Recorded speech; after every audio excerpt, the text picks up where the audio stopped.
guys, Brett Forsberg, Logan Agri-Service. Wanted to do a quick note here today.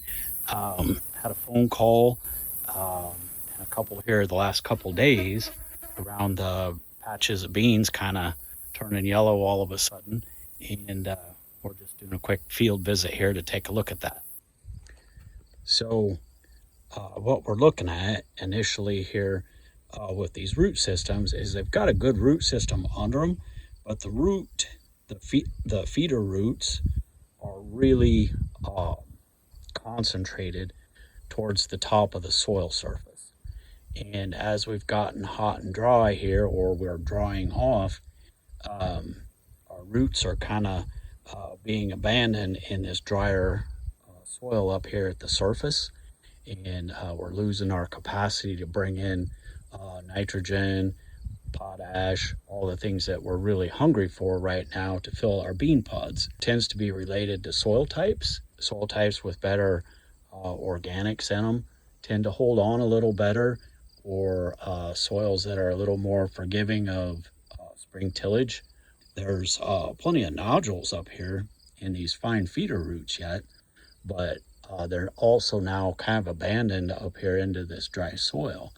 And they do need a little bit of oxygen, but they also need moisture, and they also need a reasonable temperature to function in.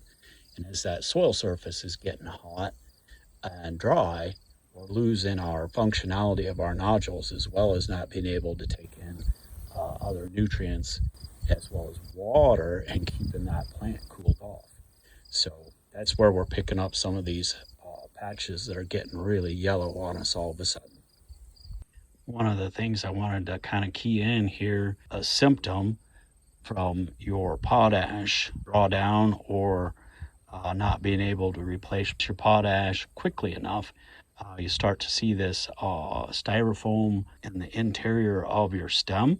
And basically, as your stem is robbed of its potash, basically it causes those cells to die, and they turn that white color. That kind of plugs up our plumbing even further and creates spaces then for things like stem rots to move into. Now, one of the other questions that kind of lays right in the same path as the yellowing and stunting is some of this red veins that we're starting to pick up on the underside of some of these leaves, where we're not getting enough of those nutrients into the plant to efficiently move sugars.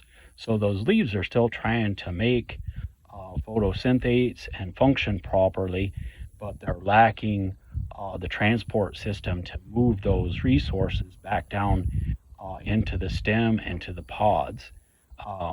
Like I mentioned there, with that the interior of those stems dying, those plants are really struggling to move nutrients and sugars efficiently right now. So this is kind of a secondary symptom of the same problem.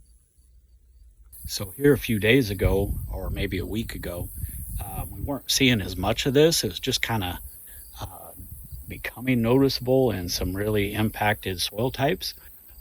Now we're starting to see quite a lot of it here as our temperatures have really continued to stay high, and those plants are really shifting into trying to hold those pods and fill grain right now.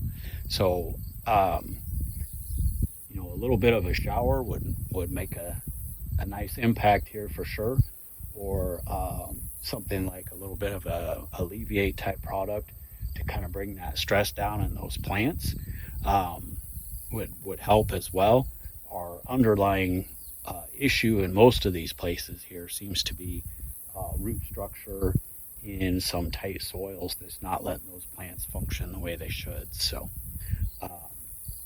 we'll see how our weather treats us here. A little cool off and a little shower will be nice.